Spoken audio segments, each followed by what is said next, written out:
Taste daily ಅವರಿಗೆ ಬಿಟ್ಟಿದಂತಪ್ಪ ಅದನ್ನ ಯಾಕೆ ಅವ್ರ ಹಕ್ಕದು. ಇನ್ನು 5 ವರ್ಷ ನಾನೇ ಸಿಎಂ ಎಂಬ ಸಿದ್ದರಾಮಯ್ಯ ಹೇಳಿಕೆ ವಿಚಾರಕ್ಕೆ ಸಂಬಂಧಪಟ್ಟಂತೆ ಈ ಬಗ್ಗೆ ಸಿಎಂ ಸಿದ್ದರಾಮಯ್ಯನವರೇ ಸ್ಪಷ್ಟೀಕರಣ ಕೊಟ್ಟಿದ್ದಾರೆ. ಅವರೇ ಈ ವಿಚಾರದ ಸಂಬಂಧಪಟ್ಟಂತೆ ಮಾತನಾಡಿದ್ದಾರೆ. ಮುಂದಿನ 2.5 ವರ್ಷ ನಾನೇ ಸಿಎಂ ಅಂತ ಅವರು ಹೇಳಿದ್ದಾರೆ. ಬೆಂಗಳೂರಿನಲ್ಲಿ ಸಚಿವ ಎಂಬಿ ಪಾಟೀಲ್ ಅವರು ಹೇಳಿಕೆ ಕೊಟ್ಟಿದ್ದಾರೆ. ನಮಗೆ ಕಾಂಗ್ರೆಸ್ನಲ್ಲಿ ಹೈಕಮಾಂಡ್ ನಿರ್ಧಾರವೇ ಅಂತಿಮ. ನಮ್ಮ ಹೈಕಮಾಂಡ್ ಏನು ನಿರ್ಧಾರ ತೆಗೆದುಕೊಳ್ಳುತ್ತೆ ಅದೇ ನಮಗೆ ಅಂತಿಮ ನಿರ್ಧಾರ. ಕಾಂಗ್ರೆಸ್ನ ಎಲ್ಲ ನಾಯಕರಿಗೂ ಹೈಕಮಾಂಡ್ ಸುಪ್ರೀಂ ಆಗಿದೆ. ಬೆಂಗಳೂರಿನಲ್ಲಿ ಸಚಿವ ಎಂಬಿ ಪಾಟೀಲ್ ಅವರು ಹೇಳಿಕೆ ಕೊಟ್ಟಿದ್ದಾರೆ. ಹೈಕಮಾಂಡ್ ನಾಯಕರೇ ನಮ್ಮ ಸುಪ್ರೀಂ ಅಂತ ಎಂಬಿ ಪಾಟೀಲ್ ಅವರು ಹೇಳಿಕೆ ಕೊಟ್ಟಿದ್ದಾರೆ. ಯಾರು ಯಾವಾಗ ನನಗೆ ಗೊತ್ತಿಲ್ಲ, ಅದನ್ನ ನಾನು ಕೇಳ್ಕೊಂಡಿಲ್ಲ.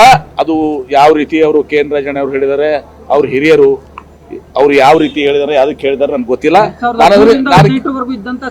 ನಾನು ಅದನ್ನ ಕೇಳಿಲ್ಲ ಅನ್ನೋದು ಸರ್. ನಾನು ಅದನ್ನ ಹೋಗಿ ಕೇಳಿಲ್ಲ. ಸಿದ್ದರಾಮಯ್ಯರು 2013 ಅಲ್ಲ, ಹುಟ್ಟಿದಾಗ ಸಿದ್ದರಾಮಯ್ಯನವ್ರು ಏನಿದಾರ ಈಗಲೂ ಅದೇ ಸಿದ್ದರಾಮಯ್ಯನವ್ರದಾರ, ಯಾವಾಗೂ ಬದಲಾವಣೆ ಆಗಿಲ್ಲ. ನೋಡಿ, ನಮ್ಮ ಕಾಂಗ್ರೆಸ್ ಪಕ್ಷದಲ್ಲಿ ಸಿದ್ದರಾಮಯ್ಯರು ಅದನ್ನು ಹೇಳಿದ್ದಾರೆ, ನಮ್ಮಲ್ಲಿ ಹೈಕಮಾಂಡ್ ಅಂತಿಮ. ಹೈಕಮಾಂಡ್ ಗಿಂತ ಯಾರು ಸುಪ್ರೀಂ ಇಲ್ಲ. High command is supreme.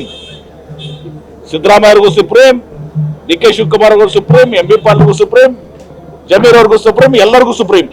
Mallikarjun Kharge ಅವರು ನಮ್ಮ ಅಧ್ಯಕ್ಷರು, AICC ಅಧ್ಯಕ್ಷರು. ಶ್ರೀಮತಿ ಸೋನಿಯಾ ಗಾಂಧಿ ಅವರು, ರಾಹುಲ್ ಗಾಂಧಿ ಅವರು ಇವತ್ತು ಕಾಲಕ್ಕೆ ಏನು ನಿರ್ಣಯಗಳು ಮಾಡ್ತಾರೋ ಅದು ಅಂತಿಮ ಇವತ್ತಿನ ದಿವಸ. ಹೀಗಾಗಿ ಯಾರ ಕಡೆನೂ ಕೂಡ ಇದು ಇಲ್ಲ. ಸಿದ್ದರಾಮಯ್ಯ ಕೂಡ ಅದನ್ನ ಹೇಳಿದ್ದಾರೆ. ಈಗ ಮುಖ್ಯಮಂತ್ರಿಗಳು ಏನ್ರಿ ಹೈಕಮಾಂಡ್ ಹೇಳಿತ್ತು ಎಲ್ರೂ ಸುಮ್ನಿರಿ ಅಂತ, ಬಟ್ ಸಿದ್ದರಾಮಯ್ಯ ಅವರು ಮೊನ್ನೆ ತಾವೇ ಆಗಿ ನಾವು 2.5 ವರ್ಷ ನೋಡಿ, ಸಿದ್ದರಾಮಯ್ಯನವರು ಅವರು 2.5 ವರ್ಷ ಇರ್ತಾರೆ.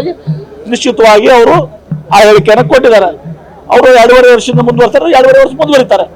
ಹೈಕಮಾಂಡ್ ತೀರ್ಮಾನ ಫೈನಲ್ ಏನ್ರಿ ಯಾವಾಗ್ಲೂ ಕೂಡ ಸಿದ್ದರಾಮಯ್ಯನವರು ಹೇಳಿದಾರೆ ಅದನ್ನ. ಮತ್ತು ಸಿದ್ದರಾಮಯ್ಯ ಅವರು ಹೇಳಲಿ ಬಿಡ್ಲಿ, ಅವ್ರು ಹೇಳಿದ್ದಾರೆ.